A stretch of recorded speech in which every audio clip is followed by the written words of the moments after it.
I think it's important, and this is directly related to what you're talking about. One of the aspects of practicing mindfulness is to create space for yourself, create space for your mind to be your mind, create space for yourself as an opinionated person, create space for yourself as a person that has emotions and does react. So what I mean by that is that if you try and deny that, if you try and resist that, if you try and repress that, right, it's just going to create problems. Because in the practice of mindfulness, we're practicing not denying anything. We're practicing not resisting anything. We're practicing being present to everything that's there. And part of that, and a very important part of that, is being present to the experience we're having, even if that experience is less than functional, is less than effective. You have to be able to be with yourself as you move in your life in ways that mistakes are being made, in ways that misperceptions are occurring. You have to be able to be with yourself with all that. That's one way of talking about this, is to say you have to be willing to be with your humanity. The fact that you can't see all points of view at once. You can't be the manifestation of absolute wisdom. You're a human being, right? And so as a human being, you have conditioning, past conditioning, you have reactions, you have states of mind, you have emotional states. That's the way it is. So the practice of mindfulness is not to try and not have that, right? That's denying your humanity.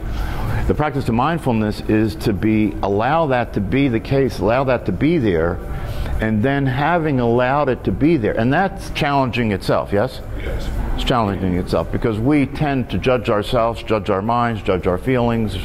We tend to resist those things, make ourselves wrong. So you get caught up in the world of all that, and none of that's very useful. So, but if you have the space for that to be the way it is, whether we're talking about your humanity or whether we're talking about any situation that you could describe, your relationship with an important person in your life, your relationship to your own past, your relationship to the circumstances that you find yourself in every day. In all those cases, before you can let something go, you have to let it be. You have to see what it is. You have to allow it to be that way. Allow yourself to be the way you are, right? And then you can let that go, right? And that's the practice of mindfulness, in the sense that rather than trying to change anything or resist anything or react to anything, we're just allowing ourselves to notice that's happening. We're not trying to change that, but we're noticing that's happening, right? And then having noticed that that's happening, we're being present with an open way of being, right, to see something beyond all that, right? The question is, can we use the practice of mindfulness to train ourselves to be able to perceive that there are an infinite number of ways of looking at everything? So is there a way to use that so that you're freed up to make more intelligent choices, take more intelligent action, right? So, if you look at the world situation that we're in right now, it's hard not to react, right? You look at the news, it's like you get pissed off, right? It's hard not to react, right? But if you use mindfulness, if you apply mindfulness, you have space to have the reaction, right? But then, having seen that was a reaction, you can stay related to what's going on and keep looking to see, what would actually make a difference. Is there any possibility here for things to work, right? And then, as I have said before, as far as the way the mind works is concerned, if you want to have any power in your life in terms of getting free to be, give yourself space to be so you can experience your life. And if you want to have any power in life in order to get free to act, free to be and free to act, right? Then you have to come to terms with the reality of the way your mind works. And the reality of the way your mind works is that you have no choice about what happens there. This is mindfulness 101. What is there to be mindful of? Mindfulness is the practice of paying attention without judging anything, relaxing the body, paying attention without judging anything, and developing the ability to have a stable attention so that you can use attention like a light, like a laser, right? So it becomes a tool, right? So now, if you get to a place where you have stabilized your awareness in such a way that you can use your attention, you can direct your attention, you can maintain your attention, right? Now, what are you going to shine it on, right? This is the application of mindfulness. If you're smart, you're going to turn it inward and shine it on what's going on in here. And if you do that, you're going to allow yourself to notice that you have no choice about what's happening here. You know, I say over and over again in this class that it's very important to understand that the voice in your head isn't you, yes?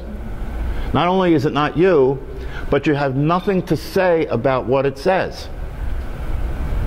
The only thing you can do is notice it, right? Because everything that happens there has already happened by the time you notice it, right? This is what there is to pay attention to. It's very important to notice that everything that happens there has already the thought occurred when you see it, right? You weren't in front of it, you're after it, right?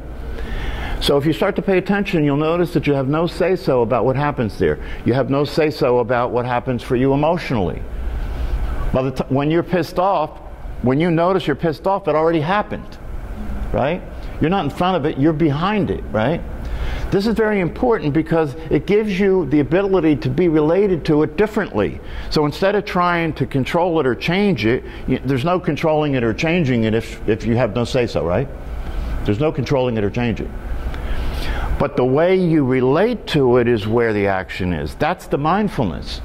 The way I relate, right? So I may not have any say-so over what happens in my mind as far as the thoughts that happen, or what happens in my feelings as far as the emotions that I have, but I have say-so about how I relate to that.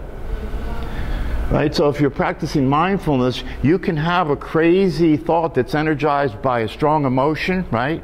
But you're free to be and free to act because you're not identifying with it. It's not my thought. It's not my emotion. If I think it's mine, then I must justify it, don't you? If you think it's yours, you must justify it. Is that you don't have much choice about the way things are occurring for you. You don't have much choice about the thoughts that occur in your mind. You don't have any choice about the feelings that you're having. What you have a choice about is who you're being and how you're relating to all that. And just bear with me here with the confusion, right? Confusion and paradox guard the gates of the truth. Right? So one of the things that you have to go through if you want to experience having a mindful life and experience having wisdom available to you is you have to be willing to experience confusion. Given the state of mind that humanity is in, given the state of mind, the psychology that most people are in, right? It is for sure confusing to compare that to reality. You see, if you think if you've been living your life that the voice in your head is you, and I say it's not you, you should be confused. Right? Confusion would be a natural experience to have under those conditions, yes? But if it's true that the voice in your head isn't you, then if you stay with the confusion and you don't resist it, or you don't try and change it, or you don't feel compelled to do something about it, it may clear up on its own just by staying tuned. Just by staying aware, just by noticing how this is all going on as far as the thoughts being thoughts that you have no control over.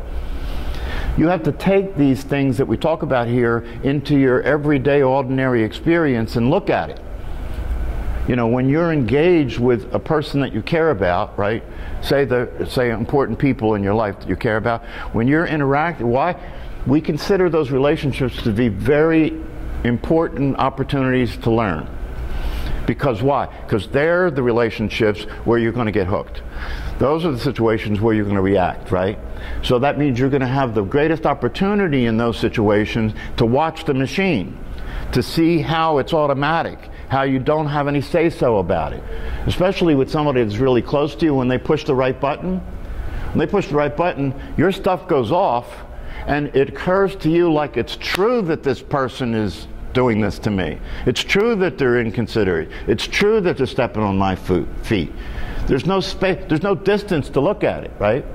And it's compelling. Emotions are compelling. If you're angry, right, the anger feeds the thinking and the thinking feeds the anger, right? And it all appears to be real and true, right? When you're in the car and somebody cuts you off, it's really true that they're an asshole. There's no space to see it any other way, right? That's the way it occurs for you, right? So if you begin to study, if you use mindfulness as a way to begin to study the way the mind and the brain is working, that can be the beginning of getting free from the tyranny of that.